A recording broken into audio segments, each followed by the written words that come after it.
Yes, guys, welcome back to my channel. Today on the Chinwag podcast, we're discussing the 2023 to 2024 signings of the season in the Premier League. So without further ado, let's get into the video.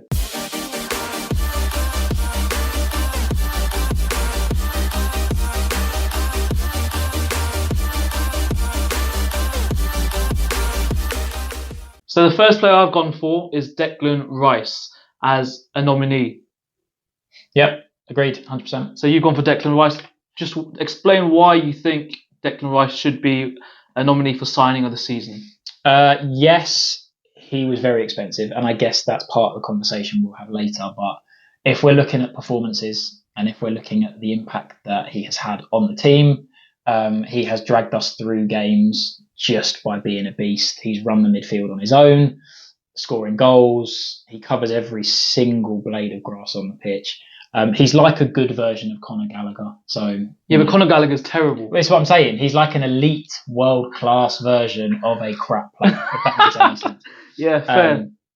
Yeah. So I think Declan Rice is a really good shout as well because again he came for big money. People were talking about is it worth it 105 mil for a defensive midfielder, but I feel this season he's transformed his game into also scoring goals. As you said, he covers every blade of grass on the pitch. He's got that long diag as well, which is really, really good for a defensive midfielder. So I do think he deserves a place as signing of the season.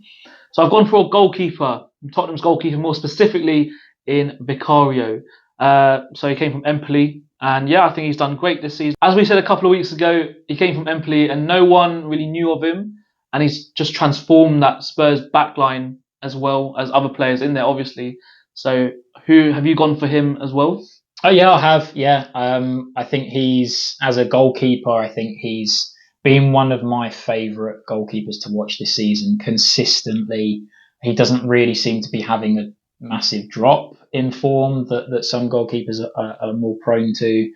Ball at his feet, shot stopping's elite. Probably one of the best shot stoppers in the league. Yeah, as I said, pains me to say it, but he's been up there this year for sure. Yeah, so I think also he's Italian as well. So Donnarumma's not had a great season in net for PSG. So I honestly think as well he can challenge Donnarumma for that Italian starting spot too. Sure. So the third player I've gone for in my top 5 is Alexis McAllister. So the reason why I've chosen Alexis McAllister, he came to Liverpool for 35 mil. It's very cheap for that kind of player.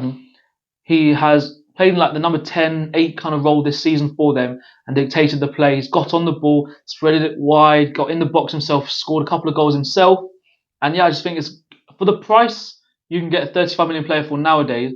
It's probably you can't even get Conor Gallagher for 35 mil realistically, and to get an Alexis McAllister for 35 mil is just a great deal. Yeah.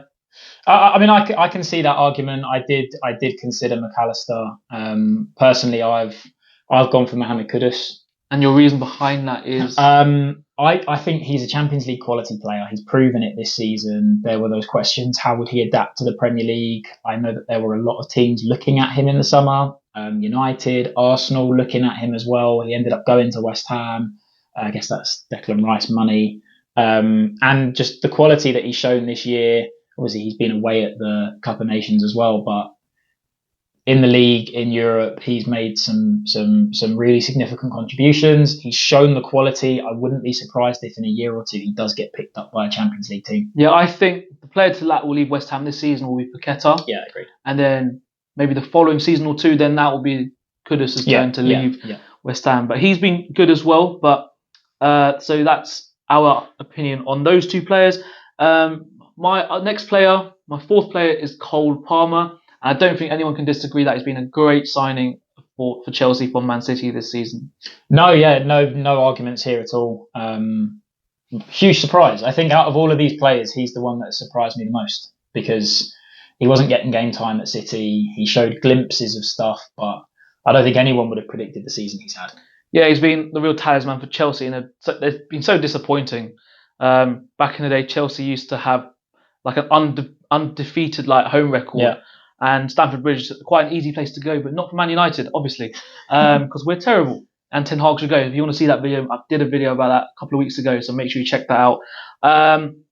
Cole Palmer, great player in a poor Chelsea side, as Tim Sherwood has mentioned in the past previously, very directly. But Cole Palmer definitely deserves his spot. Yeah, and I think it's worth saying that without Cole Palmer's contributions this year, Chelsea really could be bordering. Bordering near relegation. Exactly, they'd be bordering near relegation. Yeah. That's crazy, spending $1 billion and one player is preventing you from getting relegated. Yeah, I have another Spurs player. Weird because Spurs obviously got a new manager with Ange Postecoglou, and he brought in Mickey van der Ven, who's my fifth and final player. Yeah, unfortunately, me too. He is, I think, everything that you want in a modern centre back. Physically, he's so fast and good on the ball. And he can defend. He's strong. He's good in the air. Right up there with the best defenders. I think he clocked one of the highest top speeds as well when he did like a sprint in his games this season. Yeah. So having him at the back alongside Romero, who's a bit more rash in challenges, I feel Mickey van der Ven is very calm on the ball. He's very composed. So yeah, he definitely deserves a spot in our top 5 nominations. So now what we're going to do is try and decipher those 5 and get a top 2. We'll discuss who should be the signing of the season. So my top 2, in my opinion, I think Declan Rice and Cole Palmer. Yeah, agreed. So who do you think? Who would you go for if those are your top 2 for your signing of the season? Money's no object for me. And maybe there's an element of bias involved here, but if money is no object, I think I would go Rice. Right. Money is an object, so it's Cole Palmer. He's 45 million pounds or something. And you could get 2 Cole Palmers for Declan Rice's money. Okay. And then Chelsea might be 8th instead of 10th or wherever they are this season. The price you get for Cole Palmer, obviously, Declan Rice is a mid-DM, so obviously you won't get as many goals as Cole Palmer.